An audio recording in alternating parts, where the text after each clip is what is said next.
And we are live across all of the different channels. Welcome, my name's Dan Latter, and we're going to talk to you about property sourcing for beginners in today's session. If you've got a question, just pop it down below and we'll answer that question for you. Anything to do with property sourcing today. This is the Property Cash Flow Show. We go live at 12 every Wednesday in my mastermind group, and we're also on YouTube as well. So come and join us for that. Or you might be listening to the podcast. Thank you for listening to the podcast as well. So in today's session, let's talk to you about property sourcing for beginners. So first of all, property sourcing has the opportunity to help you make a lot of money. However, it's hard work. It's not easy. You don't just wake up one morning and go, do you know what? I'm going to be a property sourcer, and you start making money property sourcing. That's just not how it works. There is training that you need to go on. There is mindset issues that you need to resolve. You know, if you've done every single training course and you're still not making it a success, it's not the training that's causing the problem. It's your mindset. So you need to get that in place.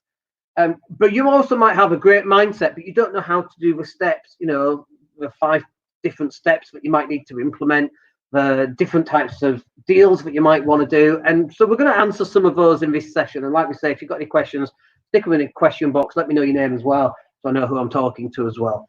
That would be useful. I'm looking for my pen. I always need something to fiddle with, and I have found my pen. So property sourcing. Okay, so let's talk about what it is. Property sourcing is where you're acting as a middle person, as a broker, if you like, or even a estate agent, because effectively that's what you are. That's why there's so much compliance. You are literally acting as an estate agent, but you've niched down. So you're going out and finding people, not just people who want to sell the house, but people who want to sell their property because they've got one of 4 problems that's going on in their life right now. So the first one might be a debt problem. I'll give you all 4 so you know what they are. So you've got debt, divorce, departure, which is where you're emigrating, you're going away for a period of time, and then you've got death. So you've got debt, divorce, departure, and death, the 4 Ds as we call them. So you're looking for people who are going through one of those 4 problems. Now, the traditional way that I found deals, and I think in the training, I think there's like, I don't know, 17 different ways. I forget how many different ways, I should check. But that's just one of many ways of finding deals. But we used to drop leaflets. And so, you know, I have the lettings agency in Leeds. We drop leaflets for the lettings agency. We drop leaflets for We Buy Houses for Cash. And then we also drop leaflets for dropping leaflets, because we ran a leaflet dropping company, which we no longer run because I live in Spain and that's not how we do things these days. But when we were first starting out, that's literally what we did. We dropped, you know, I think in 1 month, our biggest month ever, we dropped like 50,000 leaflets. And the beauty of dropping leaflets, by the way, is that I didn't drop the leaflets personally. We got other people to do it. And not only that, we actually made money on the leaflet dropping because we were dropping leaflets for other companies as well. And we talk about how to do that. It's in the paid training as to how we do that. We actually made money, not a lot of money, but we made money on dropping leaflets for other companies as well as dropping our own stuff. But our job is to go find people who've going through one of the 4 Ds: debt, divorce, departure, and death. So you've got to go find those kind of people, and that's not difficult. You've got to get yourself out into the marketplace. You've got to speak to a lot of people. Every so often I see people and I go, you know, show me your business card. And the business card doesn't say anything. And I'm like, why doesn't your business card talk about, you know, the fact that you can buy people's properties quickly? And they say things like, you know, I don't want anybody knowing. What do you mean you don't want anybody knowing? You want everybody to know what you do. Because if everybody knows what you do, I mean, I'll tell you a story. I remember going to a networking event when I was first getting into buying below market value and buying properties. And I did so much research. And 20 years ago, we didn't have Facebook, we didn't have YouTube, we didn't have coaches that could help, we didn't have training courses. You know, people still sending stuff out on CD and cassette 20 years ago. Do you know what I mean? We just didn't have access to this kind of thing. But I was at a networking event, and this is how much it stood out. 20 years on, I still remember being at this networking event, and I can still remember, it was at the Slug and Lettuce in Leeds, by the way, and there was a business card, and on the back of the guy's business card, it just said £500. And I remember saying to the guy, £500, what's this for? And he lit up because if this is what he was expecting, he lit up and he's like, that's how much money I'll pay you when you bring me a deal. And I never, ever forgot that. I don't remember who it was, by the way. Forgot that. But just that on the back of his business card. And when people go, no, I don't have business cards saying what I do, it reminds me of that story because I'm like, you're crazy. You're missing out on an opportunity for people to ask you what you do, or why is a £500 written on the back of your business card? And a great answer. That's how much money I'm going to give you on the first deal that you bring. It's like, oh my gosh, that's amazing. That's how much it stands out. So you've got to go out and get known as being a person. You've got to be visible in the marketplace as a person that if someone's got a problem, you can go in and solve it. You're not the A team, but you are the property team. You have a guy that can go in and you're looking for people who are distressed because they've got a property problem. If you can go in and solve those property problems that other people are having, you're going to make a lot of money. But that's only one side of it, because remember, you have a broker in the middle. You've got the people on one side who they've got a problem, they need that problem solved. But then on the other side are the people that can actually buy those deals, okay? Because unless you're buying them yourself, you need to go and sell these deals onto somebody else. And so if you're a beginner and if you're first starting out on being a property sourcer, you need to go and find these two types of people. The first person who's got a problem, the 4Ds, that divorce, departure, and death. And then these other people who are out and looking for deals. Now, who are these people looking for deals? Like, who are they? Who on earth would pay £5,000 or £2,500 for a property deal when I can just look on Rightmove? I've seen it, by the way, in other groups that are putting down experts or gurus or training courses. And they say things like, oh, you don't need to pay for training. You don't need experts. Everything is available for free online. And I go and I look at their Facebook profile, and they're in a full-time job. And I'm like, well, dude, actually, you probably need help. And actually, somebody who runs one of the big forums, she keeps on rattling on about, well, I've been in property 20 years and I'm not retired. And I'm like, maybe you need to go and hire yourself a coach. Maybe actually you need the help and you're refusal in getting that help because you run a forum that puts down coaches. Maybe that's actually the reason why you have to go out and earn a job, earn money from a job. But there's a lot of information out there for free. But if all you needed was free information, everybody would be a millionaire, and everybody's not a millionaire. And in fact, these people are saying, oh no, you just need free information. What? It's not working so well for you, is it? You got a job, but your job is to go out. You have a person in the middle. You go find people who've got deals that they need to get rid of, property to sell, and then you've got to go out and find these investors who are wanting to find those deals. And people go, well, who on earth would pay £5,000 for that deal? Lots of people. My best deal that I ever did, I think it was 46 or 48% off market value. I can't remember the deals of the property. I don't know how much it was worth, but we completed on that deal in like 7 or 8 days because we got that through. And we got they were going through a divorce. There were holes, head-sized holes in the house, in the walls, and we knew going in that this was a domestic violence situation, and we got that deal through 48%. And people going, did you not feel like guilty doing that deal at 48%? I'm like, dude, I just saved a life. And I don't know if it was the woman whose head was in the wall or the man whose head was in the wall, but there were head-sized holes in that wall. We went in, we know for a fact that we probably saved someone's life in that situation. So we got that deal done. Now we took that deal, actually we kept that. I think we've only ever bought one property full price. Every other property we've bought below market value. And about 95% of those deals, when we go in and we find a below market value property or a high yield, we've actually gone in, we've kept those deals for ourselves, okay? The only time that we've sold these deals on is, and we sold about 5% of all the deals we've ever found, is it wasn't in the right area for me, or it wasn't the right type of property, or there was too much work, because I'm really lazy and I hate doing loads of work. But the only time that we actually went and did that and sold those deals on was because we're not in the right area. There was too much work. Some of them were, the half refurb had been done, and we didn't have the money at the time, so we actually sold that on to another investor and made a couple of grand for doing so, which is nice. £2,000, £3,000, £4,000 always helps. Imagine doing one of those every single month. We have to ask you how how much better or easier would life be if you're converting one sale per month and doing one deal per month when you've got really low overheads. And it could be that you're still working, because I'm like, don't go be a full-time property sourcer. Why would you do that? Unless you really, really hate your job. And let's talk about that for a minute. So, I went from 15,000 to 100,000 pounds in 4 years flat through working for a living. And then I ended up working for a tier 1 computer company, and I absolutely hated it. I was 30 at the time. My hair was being pulled out because I was so stressed. I nearly had some bad accidents. And so the only reason I actually left that job was because it would have killed me, And I look back at that, and bear in mind, that was 17 years ago when I left that job. Goodness me. And it just, what's that time gone? But those 17 years, if I'd have stuck with that job, and I'm only 47 now, I'd have been doing £250,000, £500,000, somewhere between those two numbers on that job right now.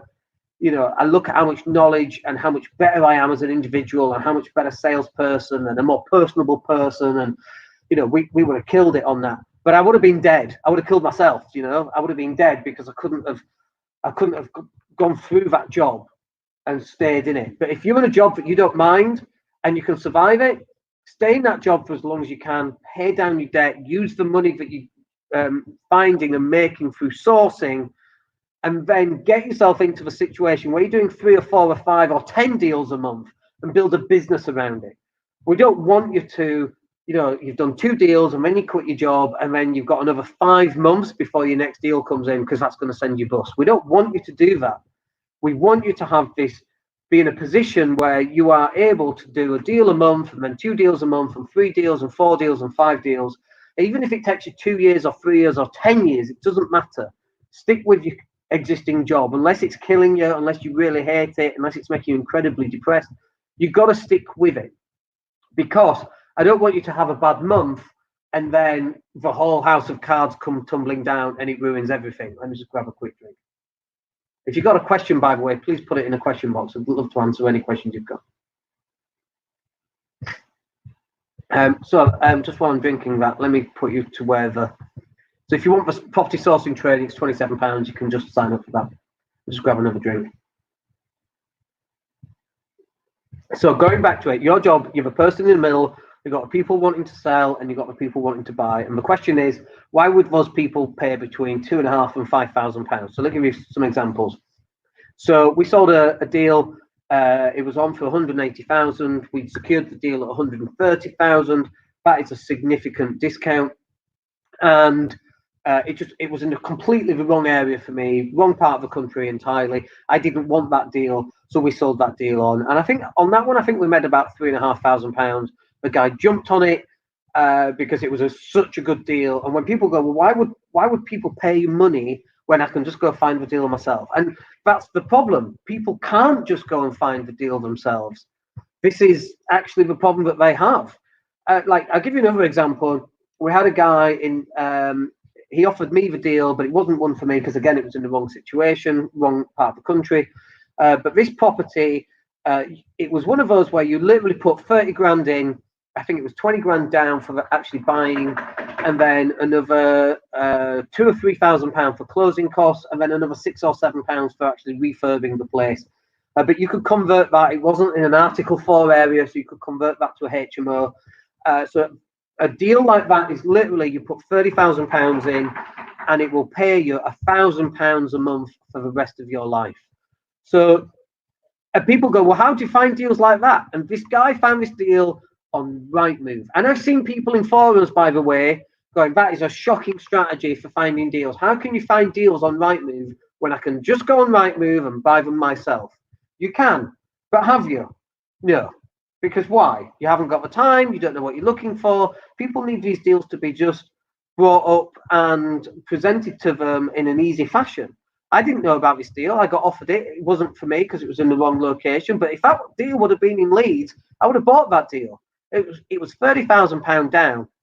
And if you're an investor, by the way, an investor, £30,000 sounds like a lot of money, but it's £3,000 a month for the next 10 months. If you're looking for deals like that, you can get into deals like that, okay? Because you just got to save £3,000 for the next 10 months. And people are like, well, how do I do that? So it's 10 clients at £300 a month. This is in your money matrix. We've done lots of videos on that. Excuse me. So you've got to be thinking more out of the box. And how are people going to or want to buy these deals from you? People want to buy all sorts of things. And most people are going, you shouldn't be finding deals on Rightmove. Of course you should. Why wouldn't you? And you can sell those. If you live in Leeds and you're on Rightmove and you're looking at deals like that in Leeds, and you've got a client in London who's a doctor and on 200 grand a year, and he's got £50,000 sat in a bank account, he'll buy 2 of those because for high cash flowing, £30,000 in, £1,000 a month for life profit, that is for the rest of their life. Okay, why would an investor not want to buy that? Of course they'll want to buy that. It's a great bloody deal. Why would you not want to buy into high yield investments? And those people, by the way, go, oh, no. Nobody wants to buy that deal. They're the people who are not successful in life. I hate to say it. I say I hate to say it. I don't hate saying it at all. Just something that you say to make people who do say it feel better. I don't mind people saying that at all. But you can tell those people who are successful and you can tell those people who are unsuccessful. Because the people who are successful would not poo-poo that idea. Okay, it's only people who are unsuccessful that would poo-poo that idea. Robert Kiyosaki would call them losers. He calls savers losers. Investors are winners, and I kind of agree with him. His language is a little bit more confrontational than I might use, depending on the day of the week, frankly. But and there's a saying that goes around: people who are putting you down, there's nobody doing better than you that puts you down. It's only people doing worse than you are. Why would someone buy that deal when I can find it on Rightmove? Yeah, you're absolutely right. Don't bother doing a deal like that. Off you go. I'll do the deal and I'll sell it on to somebody else and make £2,000 to £3,000 on a deal like that. And people talk about, property sourcing. I just want rent to rent, or I just want lease options. I don't want below market value. I don't want high yield because I can't afford to close them. Well, great. Don't you close them. You sell them on to other people. Great. Make 2 or 3 grand. Even if you're making £500, people go, oh, I wouldn't do it for £500. No, I'm worth a lot more. But how many deals have you done? None. How many deals have you tried to do? 10. Right, knock a £500 deal through, get it across the door, learn how to get a deal across the door, and your next deal you can make £3,000. And we meet people like this. They refuse to drop their prices. Well, I'm worth a lot more. Well, no, you're not. Not if you haven't got a deal across the line. You ain't worth anything financially. Get your deal across the line, get the experience in getting that deal done, and then you can do your £1,500, your £2,500, your £5,000 for getting deals. You should never be poo-pooing other people's ideas about finding deals, especially if they're finding deals and you haven't. We found deals in all sorts of ways. We had a guy who had a property in Scotland. We don't understand the Scottish market, okay? So we didn't do anything in Scotland. We just let the deal go. We didn't even negotiate with the guy. I just wasn't interested at all, okay? Because I just don't understand Scotland. I don't understand the laws and the legal system up there. But we had a guy who took one of our leaflets. He took it with him from Leeds. He was in a city centre flat and he took it with him. And about 12 months after we dropped that specific leaflet, he phoned us up. 12 months after. Excuse me. So it's like, why would you drop leaflets and why would someone wait 12 months? Well, he kept it because he was going through financial difficulty, but he didn't know if he'd need it at the time. And 12 months later, he built up courage or whatever it was, and he then came through and actually, wanted help. We passed him on to somebody else. We just wanted to help the guy. We weren't interested in making money because it wasn't one that was in my remit, and it was in Scotland, and I don't understand the law, so we just passed it on to somebody else. But you can drop leaflets and do deals 6 months later, and people get this and go, I've dropped 20,000 leaflets, I've not had anything. It's like, that's okay, don't worry about it. Relax a little bit more, go drop another 80,000. Well, like, what's going to happen? Are you going to, leaflets don't work. Well, we know that leaflets do work. What are you going to do? Are you just going to do nothing now for the next 12 months? Or are you just going to keep going and keep going and keep going? Because this is the bit that makes people successful. Successful people keep going until they get successful. Unsuccessful people, they keep going until they get tired or until they don't get results. There's a big difference between the two. And we get people and they go on a training course, and we get some people who are wildly successful because we've gone on the training, we've implemented it, and then we get people, honestly, they buy the training, they don't even open the training course up. Or we get people and they're 27% of the way through. We can check, by the way, how far people are through. Just like on YouTube, we can check. Nobody gets to an end of a YouTube video, by the way, right? It's very rare for that to happen, unless you're purposely saving something to the end and you're telling people, in which case we'll skip to the end anyway. So we know this. People haven't got that length of time to stay with them. Like I'm talking now, people are not staying to the end. I get that. Totally get it. But we also know that you dropping leaflets and you putting this content out there, people are going to pick it up. And they might not do something with it immediately, but they'll do something with it at some point in the future. But you've got to be putting out enough leaflets, enough advertising, enough content on social media, all the different methods that we highlight in the property sourcing training. You've got to start putting that lot out there, and you've got to keep going and keep going and keep going. Because if you don't, what is the alternative? The alternative is that you give up and you don't make a success of it, and we don't want that. Why would anybody want that? So we're up to about 20 minutes. It's about normally how long we go for. Hope that's useful for you. Hope it gives you some insight into property sourcing and what you need to start doing as a beginner. If I can help in any way, come and let me know. Other than that, have a great week, and we'll speak to you on Friday in the Mindset and Hustle show. I will speak to you then. Take care. Have a good one, folks.